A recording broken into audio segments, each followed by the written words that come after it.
It doesn't catch me with a funny face. Hey, everybody. Hi, I everybody. am Haley Gray, and this is my dear friend, Victoria Bentley. We're excited to be with you here tonight.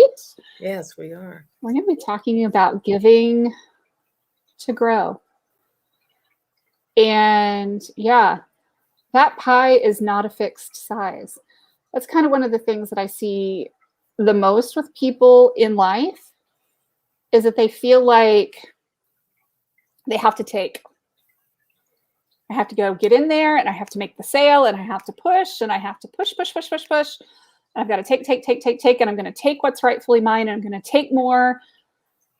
And it's really kind of interesting how there's this like, eat, like almost like a retracting kind of mentality. And it makes the pie smaller. Yeah, as if we're all going to run out. Yeah. Mm-hmm. Mm-hmm. So I heard a friend of mine, a philanthropy friend, who by the time she was in her 50s became quite wealthy. And she talked about it, and she talked about a book that she had read called Give to Live. Mm. And she felt that the more she gave away, the more came to her, that she acted as if the pie was never all gone. She just kept giving away slices, and she just kept getting more pie. Mm-hmm. It was a fascinating story and a very generous story. And I am reminded, for all of you women in business, that you cannot, this is my opinion, but you cannot lead with your gifts until you learn to serve with them. Mm-hmm. And it takes a long time to figure out what that is. Yeah. Well, gee, what does that mean? I'm an entrepreneur, or I'm an IT person, or I'm a lawyer. But if you were going to set an example, or if you're going to be a leader of men and women, you realize you have to serve those men and women. Mm-hmm. And that's what being a good leader is. That's what being a good boss is serving the people who work for you. Mm-hmm. And that's getting to be a foreign concept with a lot of people. And like you said, they're afraid if they give it away, it'll be gone. Mm-hmm. Have you had experiences with giving away and all of a sudden a check comes in, or just kind of freaky things? I'm reminded of a time that I wrote a check to someone who was in trouble. Mm-hmm. And I got a check that I didn't even know I was going to get. I had referred a case to someone, long since forgotten about it, and the case had settled, and I got a referral fee, and I got a check, and mm-hmm. Wow! And they literally crossed in the mail, and it was really, mm-hmm. It was a reminder that mm-hmm. This is more than meets the eye. Absolutely. And hey, guys, good to see you. You know, it's interesting how sometimes when you get rid of a problem client, you open up space for more clients. When you are, giving out referrals, I've given out like an epic number of referrals in the last couple of weeks to friends. And I finally got to do one today to one of the members of my BNI group that is difficult for me to do. It's our mortgage broker. So it's not somebody who I can regularly just easily refer to because it's a very congested field. And, a lot of times by the time I get to somebody, they already have 15 referrals. So I'm not going to pile on and say, oh, by the way, you also need to call this dude because it's a waste of everybody's time. But I was able to be the first one in and actually connect them. And it's really, really cool to see. Well, it's very gratifying, isn't it? Yeah, totally. Completely gratifying. And so much fun. It's fun to see other people win. Mm-hmm. There's no room for schadenfreude. You know, it takes nothing away from you to see another person's success. And I think too many times there is, well, who does she think she is to have that car? Mm-hmm. Or who does she think she is to go on that trip? Mm-hmm. And I think that person is coming from a place of lack. And I want to say, well, you're in lack because you are not lauding someone's success or aren't happy for their success. Right. You know, I had a friend who never won at a gambling game in his life and would walk in the door and say, "I never win." And I'm thinking, well, today you're not either, because with that attitude, you're not. You're definitely not going to. Yeah. No, Once you convinced yourself you're not going to do it, it's definitely not something that's going to happen. right. And the anger people have at other people's wealth, at other people's success. I think it's exciting. This is a dopey thing. I saw that Eddie Murphy just got a huge contract with Netflix, and he's been out of the limelight for many, many years. And I saw him on driving in cars and having coffee. I think it's a thing with Jerry Seinfeld. Okay. It's something like that. And it was a little slow to get started. And then Eddie Murphy was back, and he was very funny. And he has 10 children. And I'm thinking, yeah, he needs that contract with all those kids. Oh my gosh. But I thought about it and I thought, how exciting to see someone in his 50s win again. I like that. I want to see, I want to, if there were more winners, it's contagious. You know, studying winners, it's like, what about them is successful, and how can I be those things? And what is their attitude? What makes them a standout? Or what is their work ethic? Or what is their, you know, and a lot of times you see, I was reading about Keanu Reeves the other day, and he's had some real tragedy. His wife died shortly after their child died. I think she might have had postpartum. I'm not sure. It was very tragic stuff. He's had some real losses, real sadnesses. And they talked about the gazillions that this guy just gives away very quietly, never says anything, sees the person in need and gives it away. And I think, well, no wonder he's been so successful. That just seems to be. Well, I think once you start to get into that mindset, money is energy, and it's abundant, and it's just a tool. It's not like it's the be all end all. And, you know, and it's interesting that it is all energy to me. And it's really nothing more than a tool. Say more about that. Explain that. So a few years ago, I became power of attorney for both my parents. My mother had multiple sclerosis, and my dad was diagnosed with Parkinson's. And before that, there was a lot of decline. There were a lot of medical issues. The Parkinson's was kind of like, it was like a long time coming with that diagnosis. And diagnosis, when it isn't this and it isn't that, well, then it's finally, right? Conclusion. Yeah. You know, 4 neurologists later, you know, multiple hospitalizations, all kinds of unicorns and zebras, finally came to the conclusion that it was, you know, Parkinson's. And my parents were extremely, extremely frugal people growing up. My mother would follow you around the house, and she would turn off the lights. You know, if you left a light on somewhere. If, you know, you had a garbage bag, it would be, you know, like a shopping bag from the grocery store, it would promptly be reused. It was, you know, everything, you know, every single penny. I mean, my parents were eating beanie weenies. And beanie weenies, you know, Campbell's soup. And I mean, and the two of them would split like a single can of soup for dinner, you know, and a grilled cheese sandwich. And this was like, you know, 5 nights a week. And they were extremely frugal. And it came a time where I started having to manage their finances along with my husband. And, you know, lo and behold, they had adequate finances, more than adequate finances, to take care of all of their needs.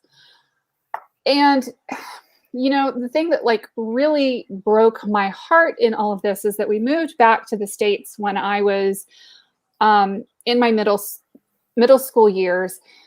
And they basically quit living. We went from living in Rio de Janeiro in a massive house and having house parties and them really enjoying life and traveling and doing things to nothing, because they felt that they couldn't do it. and that they couldn't afford to do it. Couldn't afford to do it, or physically couldn't do it? Couldn't afford to do it. Didn't want to pay to have a nurse in the house, didn't want to pay to, hire a caregiver, even though it was something that they were going to do down the road. They never did any of the things that they were going to do. So when we took over their care, there were a number of things that we did.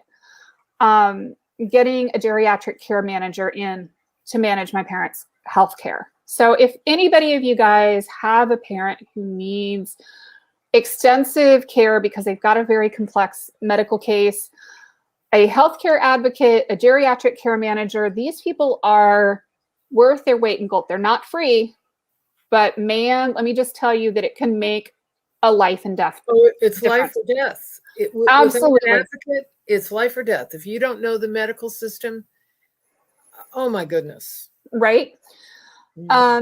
So we got good geriatric care managers in place, around the clock care. Suddenly we were able to travel some and do a lot of things that my parents had, had not done in years and years and years, in the, almost 25, 30 years since we had moved to the US.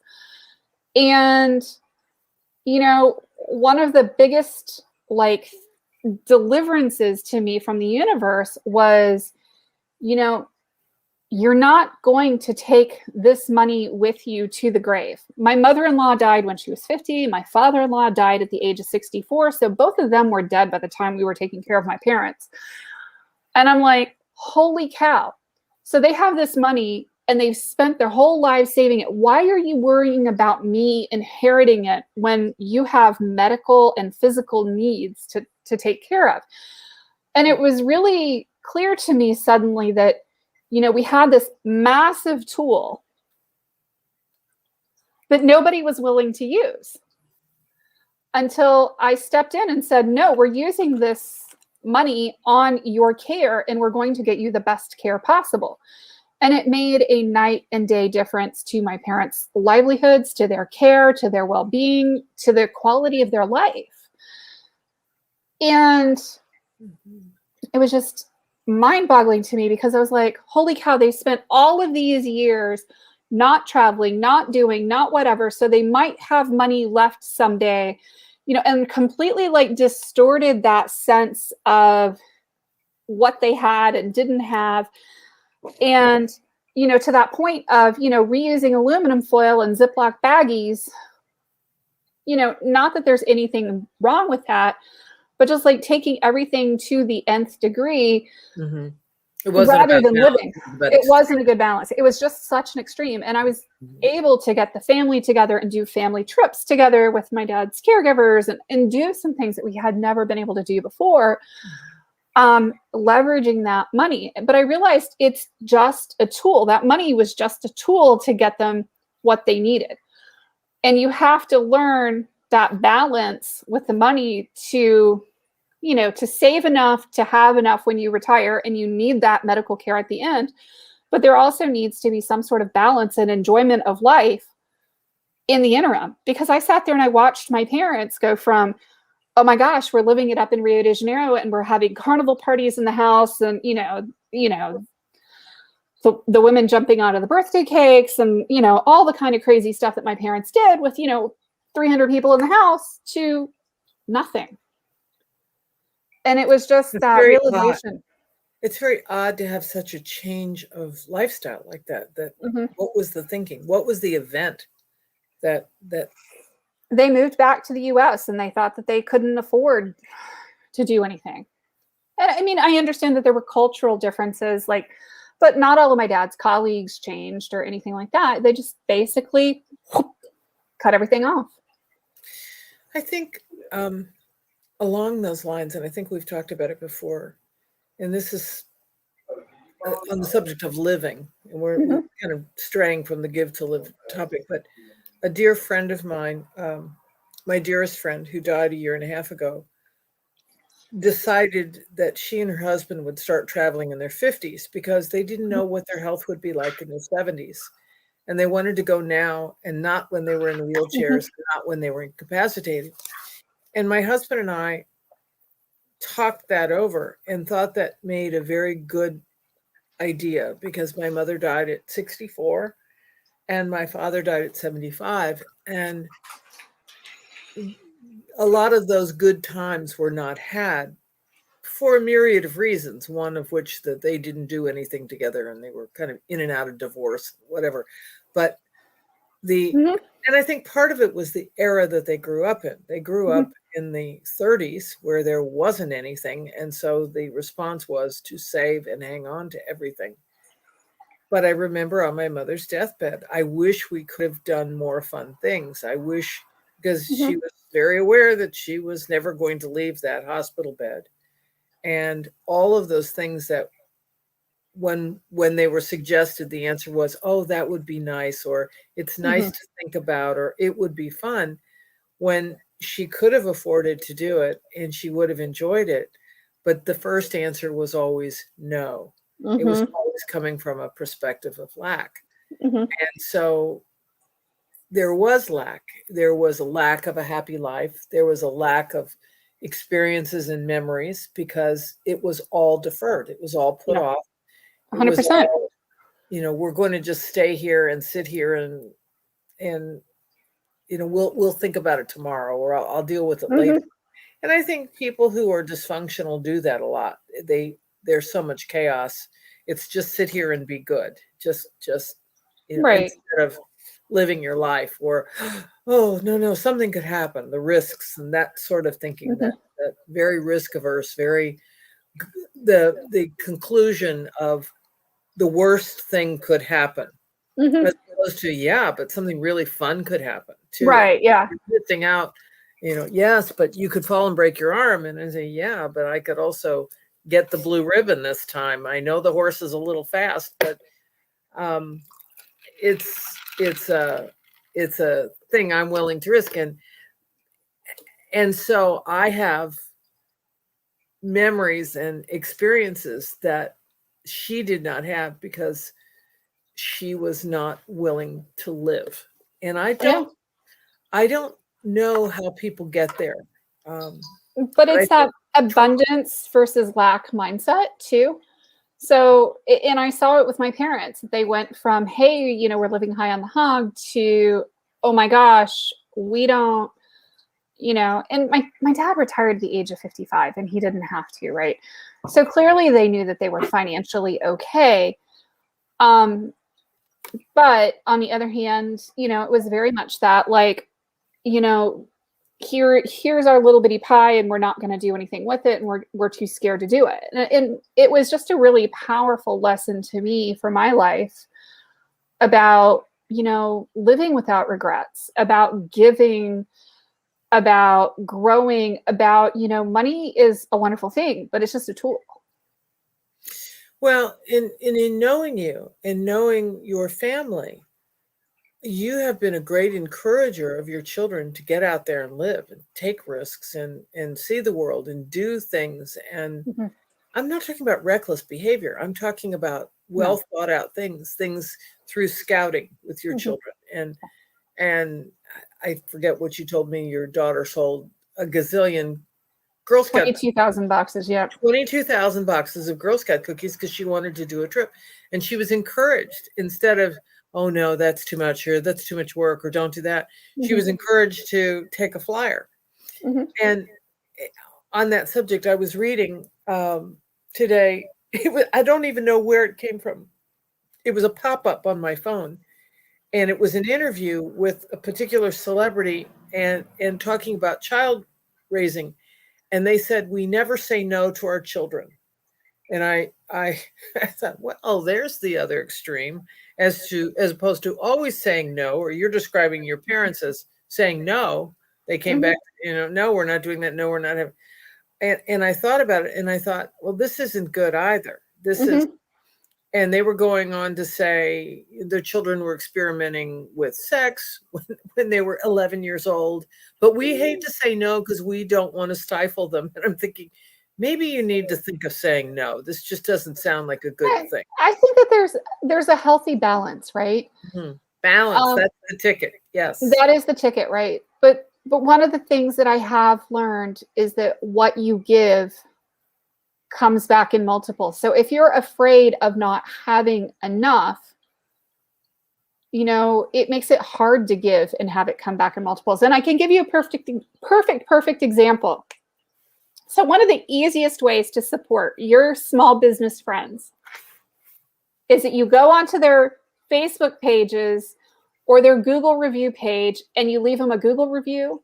You like, you comment, you share their posts, you engage with their posts online. Believe it or not, that is probably worth more to them than any amount of money you could ever spend with them.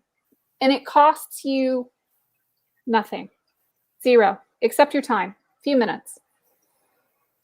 And all that goodwill, for lack of a better word, good karma, right. That you're just making the world a better place. Right. You're just giving somebody a few seconds of your time. You're growing your own karma. You're giving people, you're going to get back because they're going to see that you're doing that for their business. So they're going to support your business. They're going to do the same thing for you. And a lot of people are like, well, I don't really want to support blah, blah, blah, blah, blah, blah, blah, blah, blah. And I'm like, don't what be a is putz. their reasoning? What is their reasoning? A lot of times it's just, honestly, they're just being putzes. Well, I don't want to spend money. I don't have a budget. I can't afford that. Dude. You can afford goodwill. You can afford free. Mm-hmm. We can all afford free, and one of the things that I learned in growing this business was that, there's a lot of things I've done for people that have cost absolutely nothing. And I'm working on getting better at, low and no cost and amazing gifts for people. But all of us can afford free.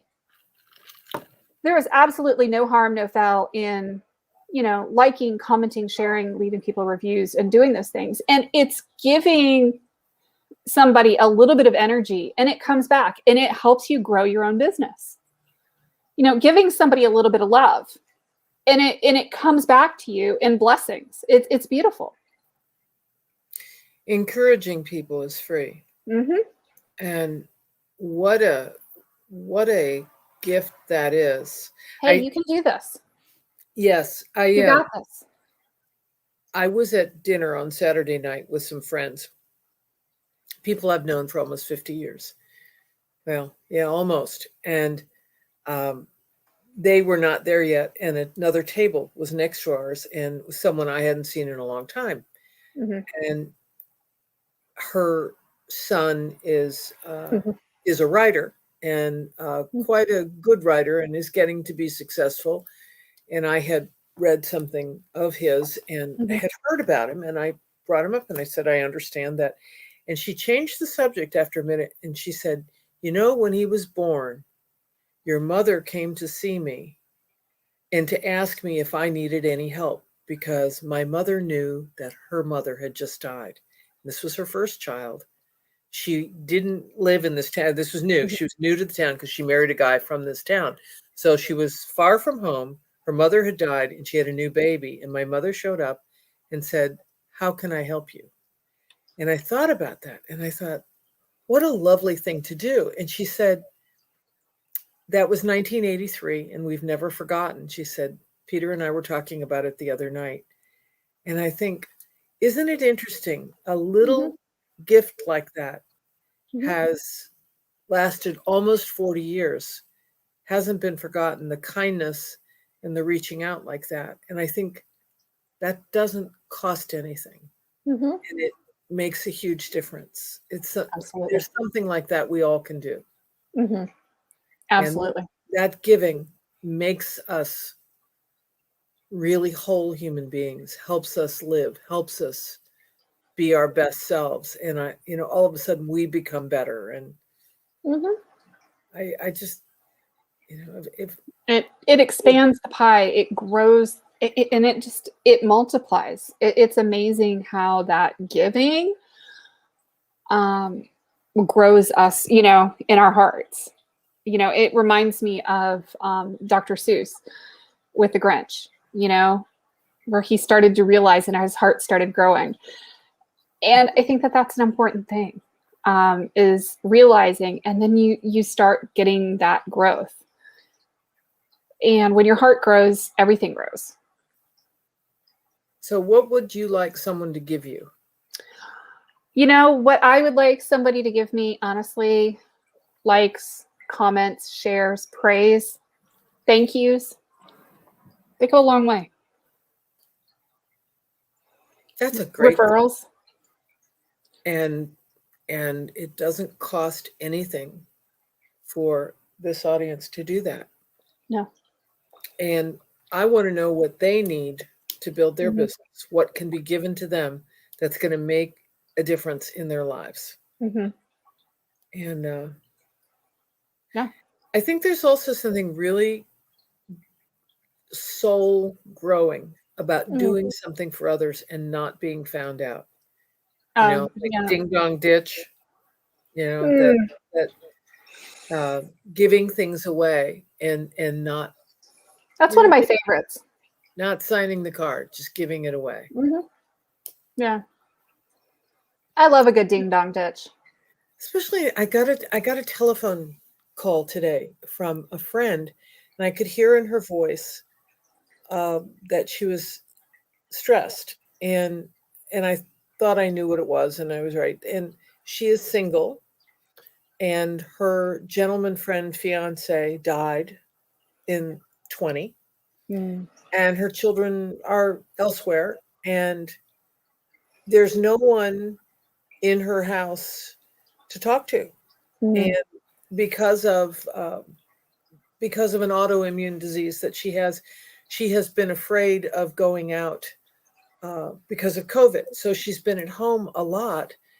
And when you're at home by yourself, things kind of ruminate around in your head, and you lose your perspective sometimes. Mhm. And I heard fear, I Mhm. heard sadness, I heard grief, I heard loss. Mhm.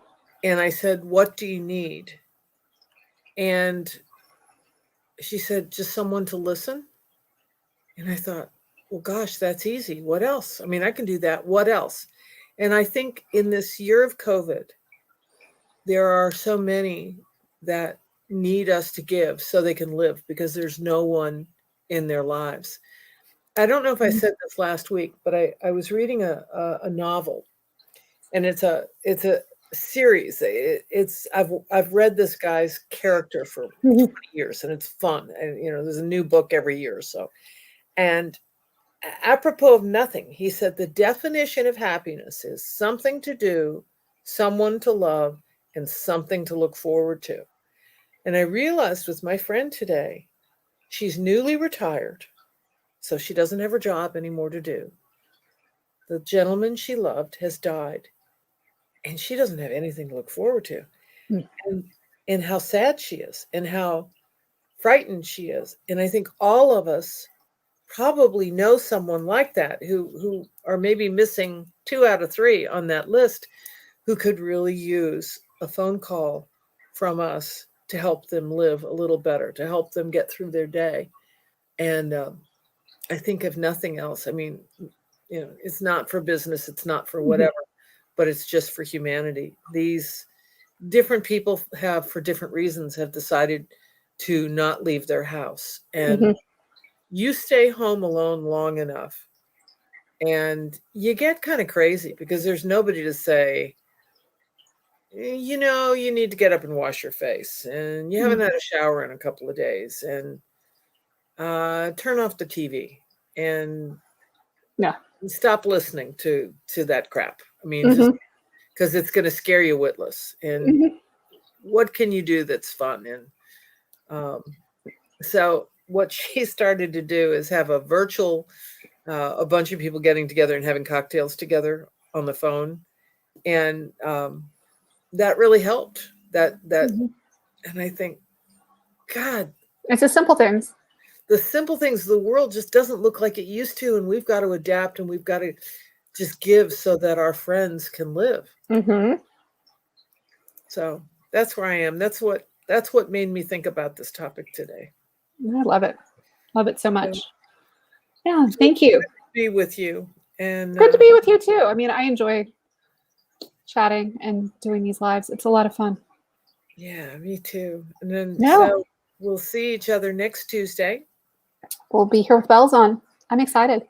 Yeah, and thank you everybody for listening. Thank you for being there. And think of 5 people that you could touch their lives by giving something away, from a plate of cookies to an hour of listening to being a voice of wisdom Oh, that'd for be someone. beautiful.